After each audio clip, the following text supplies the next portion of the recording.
Hi friends, அஸ்ஸலாமு அலைக்கும். இன்றைக்கி நாம் மிகவும் சுவையான வத்த குழம்பு எப்படி செய்யலான்னு பார்க்கலாமா? ஒரு மண் பாத்திரத்தில் சூடாக்கிட்டு நல்லெண்ணெய் ஊற்றிக்கோங்க.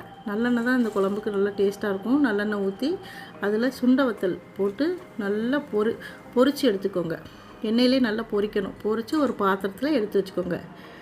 அதுக்கப்புறம் அதே எண்ணெயில் 1 ஸ்பூன் வெந்தயம், 1 ஸ்பூன் ஜீரகம், 2 காஞ்ச மிளகாய், 1 கைப்பிடி அளவு பூண்டு, உரித்த பூண்டு போட்டு வதக்கிக்கோங்க.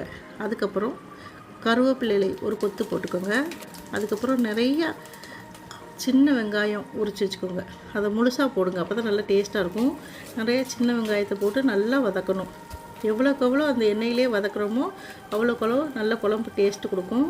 நல்ல பொன்னிறமாகிற வரைக்கும் நல்லா வதக்கணும்.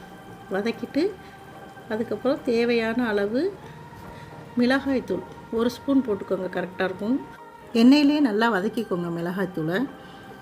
அதுக்கப்புறம் 2 தக்காளி பழம் மிக்சியில் போட்டு அரைச்சி வச்சுருக்கேன் விழுதா, அந்த விழுதை சேர்த்துக்கோங்க. அதையும் சேர்த்து எண்ணெயோடு நல்லா பிரட்டி விட்டுட்டு நல்லா வதக்கிட்டு 1/2 ஸ்பூன் மஞ்சள் தூள் போட்டுக்கோங்க, 1/2 ஸ்பூன் ஜீரகத்தூள், 1/4 ஸ்பூன் மிளகுத்தூள், கொஞ்சமாக மிளகுத்தூள் போட்டுக்கோங்க. போட்டு நல்ல மசாலாவை எண்ணெயோடு பிரட்டி விட்டுக்கோங்க. 3 ஸ்பூன் மல்லித்தூள் போட்டுக்கோங்க.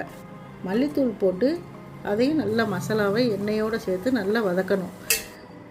நல்லா வதக்குறது, அந்த எண்ணெயில் நல்லா வதக்க தான் நல்ல குழம்பு டேஸ்ட்டாக இருக்கும். நல்லா எண்ணெயில் வதக்கிக்கோங்க. ஒரு லெமன் சைஸ் அளவு புளியை கரைச்சி அதை எடுத்து வச்சுருக்கேன், வடித்து எடுத்து வச்சுருக்கேன், அதை சேர்த்துக்கோங்க. எக்ஸ்ட்ரா கொஞ்சம் தண்ணி வேணுனாலும் சேர்த்துக்கோங்க. சேர்த்து நல்லா மசாலாவை கலக்கி விட்டுட்டு தேவையான அளவு உப்பு போட்டுக்கோங்க. குழம்புல மசாலாவுடைய பச்சை வாசனை போகிற வரைக்கும் நல்லா கொதிக்க விடுங்க. நல்லா கொதித்ததுக்கப்புறம் ஒரு மூடி போட்டு சிம்மில் வச்சு ஒரு 15 நிமிஷம் அப்படியே விட்டுருங்க. நல்லா எண்ணெய் பிரிஞ்சு வந்ததுக்கப்புறம் ஒரு 1/2 ஸ்பூன் நாட்டு சர்க்கரை சேர்த்துக்கோங்க. அது சேர்த்திங்கன்னா ரொம்ப டேஸ்ட்டாக இருக்கும். அதுக்கப்புறம் கடைசியாக நம்ம வறுத்து வச்சுருக்கிற சுண்ட வத்தல் போட்டுக்கோங்க. போட்டு நல்லா இந்தளவுக்கு திக்கான பிறகு குழம்பு ஆஃப் பண்ணி ஒரு 10 நிமிஷம் மூடி வச்சுருங்க. அடுப்பை ஆஃப் பண்ணிவிட்டு மூடி வைங்க. மூடி வச்சுட்டு ஒரு 10 நிமிஷம் கழித்து பரிமாறுங்க. மிகவும் சுவையான வத்த குழம்பு தயார். வீடியோ பிடிச்சிருந்துச்சுன்னா ஒரு லைக் பண்ணுங்கள். மறக்காமல் சப்ஸ்கிரைப் பண்ணி வச்சுக்கோங்க.